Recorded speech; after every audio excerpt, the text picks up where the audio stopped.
तो दोस्तों आज हम एक ऐसे व्यक्ति से, ऐसे स्टूडेंट से या ऐसे शिक्षक से मिलवाने जा रहे हैं जिन्होंने मतलब जो एक परिचय के मोहताज नहीं है और जिन्होंने 5 बार मेंस दिया है और 4 बार इंटरव्यू दिया है और एक इंटरव्यू जो कि अभी 10 तारीख को जो 2024 के लिए था वो भी उन्होंने दिया है। और मैं आज उनकी इतनी किताबें जो मार्केट में सेल हो रही हैं, आखिर उसकी क्या वजह है, क्या है, वो है धर्मेंद्र झाकड़ सर जो आज हमारे साथ हैं। और स्पेशली हमारी बहुत मतलब कि एक ये समझिए कि इनका बड़प्पन कहिए या हमारी खुश नसीबी कहिए जो आज वो हमारी दुकान पर आए हैं। तो थैंक यू सर, आप हमारी दुकान पर, आपका बहुत बहुत स्वागत सर। सबसे पहले आपको बहुत बहुत धन्यवाद कि आज आपने अपने प्लेटफॉर्म पे मुझे बुलाया है और मुझे बहुत खुशी हुई कि अभी आपने जो बताया कि जो हमने जो कंटेंट बनाया है बच्चों को इतना उससे हेल्प मिल रही है और बच्चे धन्यवाद दे रहे हैं, तो मुझे बहुत खुशी हुई आपने जो सच्चाई बताई है ग्राउंड लेवल की। तो जैसा कि हम सब जान ही रहे हैं और सभी स्टूडेंट, मुझे लगता भी है कि मैक्सिमम जो इस समय जो डिमांड चल रही है वो धर्मेंद्र झाकड़ सर की चल रही है। चाहे वो एनसीईआरटी में ले लीजिए, चाहे आप प्रीवियस ईयर पेपर में ले लीजिए, पेपर 1 पेपर 2 में ले लीजिए, और चाहे एथिक्स में ले लीजिए और चाहे निबंध में ले लीजिए। लेकिन आज हम बात करने जा रहे हैं कुछ ऐसी बुक्स और जो इन्होंने अभी निकाली है, मेंस आंसर राइटिंग, जो कि मैंने एक वीडियो भी बनाई थी जिसमें मैंने स्पेशली कहा था और कई बच्चों की क्वेरी ऐसी आ रही थी कि आखिर मेंस आंसर राइटिंग में क्या प्रॉब्लम आती है, किस वजह से आती है और उसको पास करने के लिए हमारी क्या स्ट्रेटेजी होनी चाहिए। आज इस वीडियो में हम यही बताएंगे कि धर्मेंद्र सर हमें क्या बताएंगे कि जो आगे स्टूडेंट जो बीपीएससी मेंस दे रहे हैं, जो यूपीपीसीएस मेंस देंगे, तो स्पेशली इनका फोकस जो है एक्चुअली क्या होता है कि जो पीसीएस और आईएएस लगभग सिमिलर ही चलता है और पैटर्न भी लोगों का सेम होता है। तो आज सर यही बताएंगे सर, जैसे कि स्टूडेंटों का अभी बीपीएससी पीटी क्लियर हुआ है, मेंस देने जा रहे हैं और साथ ही यूपीपीसीएस का भी रिजल्ट आने ही वाला है और वो भी मेंस सामने है। तो आपने एक बुक निकाली है जो कि मैंने सामने रखी हुई है, ये बुक आपने निकाली है मॉडल क्वेश्चन आंसर की। तो सर इसमें ऐसा क्या खास है कि जो स्टूडेंट के लिए हेल्प भी करे और आगे मेंस के लिए जो है उनके लिए बहुत फायदेमंद रहे? बिल्कुल, जैसे मैं इस बार मेंस लिख रहा था उस समय मैंने मेंस लिख रहा था, इस समय मैंने काफ़ी एक मेरा आंसर राइटिंग का बैच भी चल रहा था। तो उस बैच में हमने क्या किया, ऐसे 250 क्वेश्चन लिए, इंपॉर्टेंट क्वेश्चन जो पीवाईक्यू में आए हुए हैं और उनको मेरे हाथ से ही मैंने मॉडल आंसर बनाया। मॉडल आंसर बनाते समय मैंने इस बात का ध्यान रखा है कि बिगनर हो तो उसको भी समझ में आए, और सबसे इंपॉर्टेंट होता है कि मार्केट में जो सच्चाई वाली बात है ना, व्यवहारिक तरीके से आंसर कैसे लिखें, प्रैक्टिकल में कैसे लिखें, कि जैसे हमें 250 वर्ड में क्वेश्चन लिखना है, 3 पेज आते हैं, तो उसको कैसे प्रॉपर उसी में लिखें, प्रॉपर इंट्रो कैसे लिखें, बॉडी पार्ट और कंक्लूजन। बाद में बात आता है कि इंट्रो में क्या है, इंट्रो में डाटा डालना जरूरी है या इंडेक्स रिपोर्ट डालनी जरूरी है, वो उसमें होनी चाहिए, हर एक क्वेश्चन की डिमांड उसमें डाली हुई है। बॉडी पार्ट मल्टी डायमेंशनल होना चाहिए, डायग्राम होना चाहिए, फैक्ट अच्छे होनी चाहिए, कोई मैप आप बना सकते हो, और कंक्लूजन प्रॉपर होना चाहिए। तो इसमें 250 ऐसे क्वेश्चन हैं जो मेरी खुद की हैंड राइटिंग में लिखे हुए हैं, आप देखोगे आप यहाँ पे, तो ये हैंड रिटन वाले क्वेश्चन है इसमें। और ये किताब जो मतलब जो हमने बैच चलाया था, जो आंसर राइटिंग का बैच चलाया था, उसी में मैंने जो हाथ से लिखे हैं वो बच्चों के लिए हमने प्रोवाइड करा दिए हैं। तो सर ये आप ही की हैंड राइटिंग के नोट्स हैं? मेरी हैंड राइटिंग, आप बच्चों मिला सकते हैं कभी भी, है ना। और इसमें मेरे साथ लगभग 2500 बच्चे आंसर राइटिंग में जुड़े थे। तो उन बच्चों को तो पता है कि हमने उनको कंटेंट दिया था, बट उन बच्चों का भी था कि सर इनको आप प्रिंट आउट कराओ, क्योंकि इनका मतलब फोटोकॉपी का खर्चा 1500 रुपये आ रहा था, तो आप मतलब इसको 400-500 रुपये में ये बुक लॉन्च करो ना। तो मैंने उनके लिए उद्देश्य था कि उनके लिए फायदा हो जाए। बाकी सभी बच्चों को इसका, विशेषकर अभी पीसीएस जैसे यूपीपीसीएस सामने है, तो उनको इतने अच्छे आंसर मिल जाएंगे, अपडेटेड आंसर मिल जाएंगे, सबसे बात है। और मैंने इसमें चैट जीपीटी का खूब यूज़ किया है कि कैसे फ्रेमिंग करनी है, नए नए डाटा यूज़ करने हैं, तो वो देख सकता है। GS 1, 2, 3, 4 चारों में अच्छे हैं, और मेरे लकीली GS में यूपीसी में 415 मार्क्स आ चुके हैं, एथिक्स में 126 है, तो वो आ चुके हैं। तो सर ये मतलब आप क्या मानते हैं कि जैसे एक अगर मेंस का आंसर देना है तो उसमें एक डायग्राम हो गया, माइंड मैप हो गया, फ्लो चार्ट हो गया और डायग्राम हो गया, ये कितने महत्वपूर्ण है? बहुत ज़्यादा महत्वपूर्ण है कि आप एग्जामिनर को कैसे इंप्रेस करोगे। एक तो आपने देखो हिंदी मीडियम के साथ एक दिक्कत है, एस्पिरेंट को उनको पता नहीं होता, वो पैराग्राफ शैली में चले जाते हैं। GS का आंसर अब आपको लिखना है, टू द पॉइंट लिखना है, और जितनी डाइवर्सिटी दिखाओगे, जैसे कोई पॉइंट पे आपको 6 पॉइंट 7 पॉइंट लिखोगे आपको फायदा मिलेगा। फिर ये होता है जैसे इंट्रो, सामान्य इंट्रो मत लिखो, इंट्रो में कोई ना कोई आप शुरू देखोगे, जैसे ये क्वेश्चन है मैंने शुरू किया, आईपीसीसी की 6ठी आंकलन रिपोर्ट आई है और इसमें ये बताया, इसका मतलब एक में लिखता है कि हाल ही में जलवायु परिवर्तन हो रहा है, वो हो रहा है, एक मैंने लिखा नहीं इंडेक्स रिपोर्ट। आप हर एक क्वेश्चन को देखोगे ना, ऐसे ही आएगा। जैसे इसको हम शुरू कर रहे हैं, क्वेश्चन को बाढ़ आ रही है, मैंने क्या शुरू किया कि ये कोई बॉडी है, इसने अपनी एक रिपोर्ट प्रकाशित की, उसमें बताइए, मैं सामान्य नहीं है, इंट्रो सामान्य नहीं है, हर एक क्वेश्चन को। फिर बॉडी पार्ट में डाइवर्सिटी, यानी देखो कीवर्ड देखना, डाइवर्सिटी है, और एग्जाम्पल, केस स्टडी, और साथ में मैप, ये होना बहुत जरूरी है। ये बहुत ही आपको यूनिक बनाता है इसको। आप कोई अच्छा, इसमें मैंने कोशिश की है कि कुछ मैं यूनिक क्वेश्चन भी डाल पाऊँ जो अपनी तरफ से बनाऊँ। मेनली पीवाईक्यू है, लेकिन अपनी तरफ से भी बहुत सारे मैंने क्वेश्चन इसमें बनाए हैं। आप कोई सा भी क्वेश्चन उठा के देखोगे ना, उसमें कोई ना कोई आपको अच्छा ही उसमें मिलेगी। तो एथिक्स से लेकर ज्योग्राफी सारा जीएस का इसमें, और मैं गारंटी और दावे के साथ कह सकता हूँ कि कोई भी बच्चा इसको मेंस में ले रहा है ना, उसके मेंस में मतलब 50 से 70 100 मार्क्स भी उसके मेंस में बढ़ेंगे।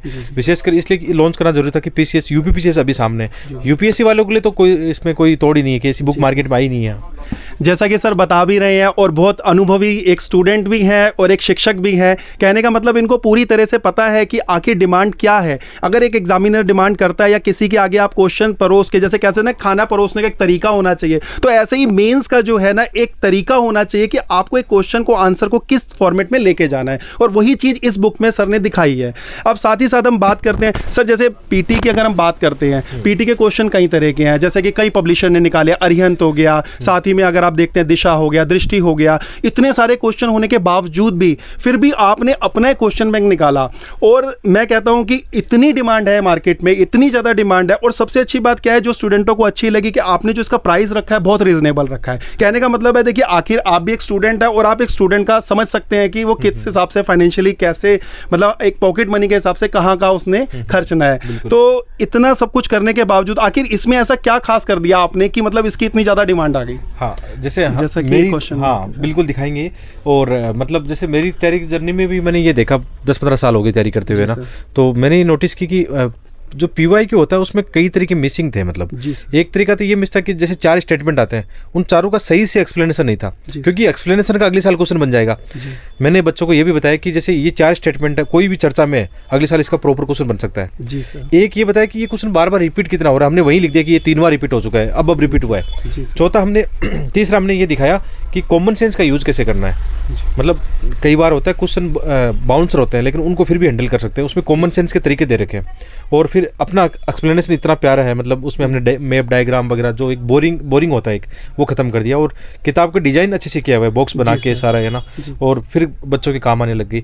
देखो जब हमने पहली बार 2022 में इसको लॉन्च किया था, मतलब हमने केवल पीडीएफ लॉन्च की थी, लगभग 1 लाख पीडीएफ बच्चों ने लिए। जी बिल्कुल सर, नोट्स जो है हमारी शॉप पे भी जो आपके मतलब हैंड रिटन नोट्स चल रहे थे इन शॉर्ट, मतलब बहुत इतनी ज़्यादा सेल रही है, उसको आपने हर मतलब अलग अलग टॉपिक पे डिवाइड करके जो है वो नोट्स बना रखे थे, जो कि बहुत ज़्यादा डिमांड। ये भी कोई भी बच्चा जैसे गांधी विहार में रहता है, आपकी शॉप पे आए, बालाजी बुक शॉप है, वहाँ पे आए, खरीदना नहीं है उनको, एक बार 5 और एक अपने वाला रख के देखे, या एक बार घर ले जाए, जी सर, घर पर ले जाके देखे, वो खुद बोल देगा कि यार मजा आ गया। और इसको ना एक्चुअली मैं तो इतना प्रचार नहीं कर पाता हूँ ज़्यादा, बच्चे ही बोल रहे हैं कि यार अभी मार्केट में अच्छा है। ये सर हमने भी देखा है कि यहाँ पर जैसे भी जो हमारी शॉप पे आ रहा है, या और भी कई सिलेक्टेड लोग भी आते हैं जो इस चीज़ को मतलब बहुत ज़्यादा अच्छे से देख रहे हैं कि बाजार में कुछ नया आया है या कुछ हटके आया है। ये चीज़ें मैंने स्पेशली देखी है।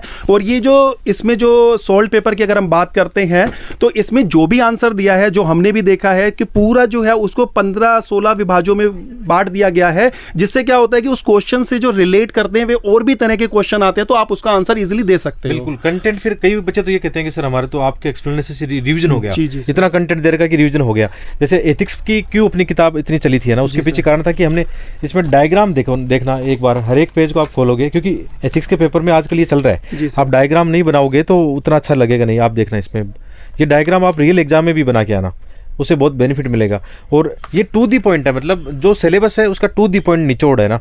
आप ट्रेडिशनल किताबों में हम देखेंगे वो किताबें एग्जाम के हिसाब से लिखी नहीं की, हाँ नॉलेज उनमें ज़्यादा है। मैं कहता हूँ मेरे वाले नॉलेज आपको नहीं मिलेगा, आपको मार्क्स मिलेंगे इससे, क्योंकि मेरे खुद के 126 मार्क्स आए थे, तो मार्क्स की गारंटी में देता हूँ। तो इसको पढ़ के एथिक्स मतलब नंबर 1 किताब। और अगली हम किताब की बात करेंगे एनसीईआरटी की, जिसकी सर ने खुद एक वीडियो बनाई थी और सारी चीज़ें जो है उस पर मेंशन करी थी कि आखिर ये एनसीईआरटी क्यों इंपॉर्टेंट है। सर ये एनसीईआरटी के बारे में भी थोड़ा सा 2 शब्द आप बताइए। बिल्कुल, इसमें इसको लिखने का एक मेरा ये था कि मैं बच्चों को हमेशा समरी वाली एनसीईआरटी नहीं बोलता हूँ, ओरिजिनल एनसीईआरटी पढ़ने के लिए बोलता हूँ कि जैसे 30 एनसीईआरटी जो आती है, लगभग 30 मान के चलते हैं, तो जो उनको पढ़ने के बाद अपने आप को चेक कैसे करें। जैसे मैंने पहला चैप्टर पढ़ा, अब मैंने कैसा पढ़ा, क्या पढ़ा, मैं चेक कैसे करूं, तो हमने चैप्टर वाइज एमसीक्यू निकाले हैं। जी सर, मतलब ये सबसे इंपॉर्टेंट है, मतलब इसको और हम और इंप्रूव करने वाले हैं, बहुत अच्छी बना देंगे। इसमें लगभग 2000 एमसीक्यू हमने शामिल किए हैं। और ये सबसे अच्छी बात है, जैसे ज्योग्राफी की एनसीईआरटी का पहला चैप्टर पढ़ा तो चेक कर लिया आपने, हर एक चैप्टर के हमने एमसीक्यू इसमें शामिल कर दिए। और मैंने इस किताब का वीडियो बना के दिखाया था, लास्ट ईयर ज्योग्राफी के 18 क्वेश्चन आए थे ज्योग्राफी के, उसमें 16 क्वेश्चन इस किताब में थे।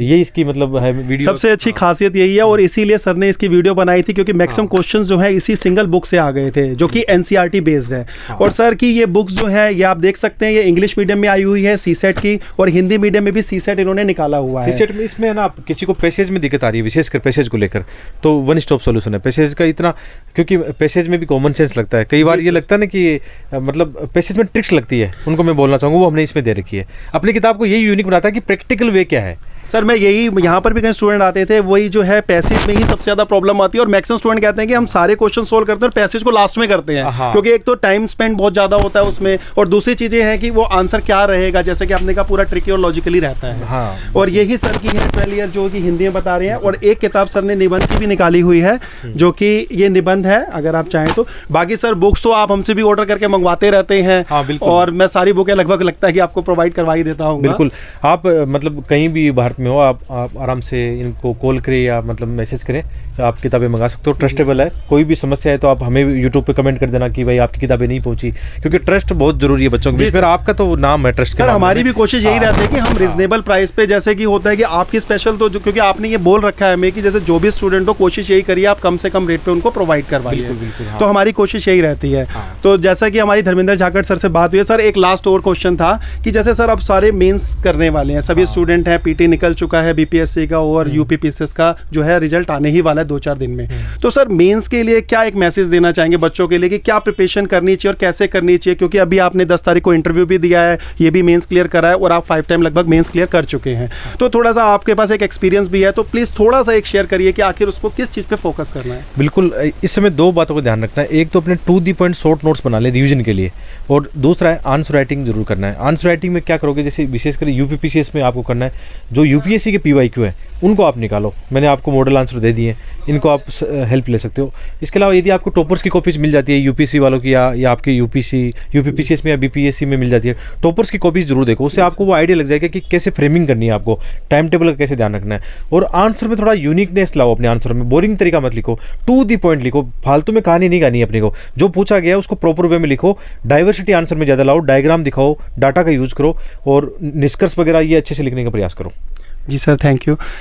जैसा कि मैंने अभी आपके धर्मेंद्र झाकड़ सर से बात करवाई थी, देखिए सेलेक्ट तो बहुत लोग होते हैं, चाहे वो आईएएस में हो चाहे पीसीएस में हो, और सिलेक्शन लेके सब निकल जाते हैं। लेकिन एक चीज़ होती है कि कोई भी जो एक एज ए मतलब कि कह सकते हैं कि जिसको कई लोग फॉलो करते हैं, या कई चीज़ें ऐसी जो लिख देते हैं जिसकी वजह से उनका सिलेक्शन होता है और वो चीज़ें शेयर कोई नहीं करता। यही चीज़ आज धर्मेंद्र झाकड़ सर ने करी है, और इस वीडियो में भी यही बताने की कोशिश करी है कि आखिर आप भी ऐसे करेंगे तो ज़रूर आपका रिजल्ट पॉजिटिवली रहेगा।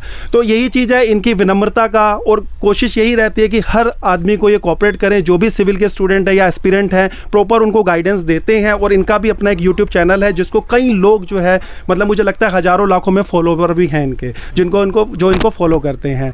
तो ये थे सर हमारे साथ। Thank you so much sir, आप आए, हमें बहुत अच्छा लगा। बिल्कुल, मुझे भी बहुत अच्छा लगा, बहुत बहुत धन्यवाद।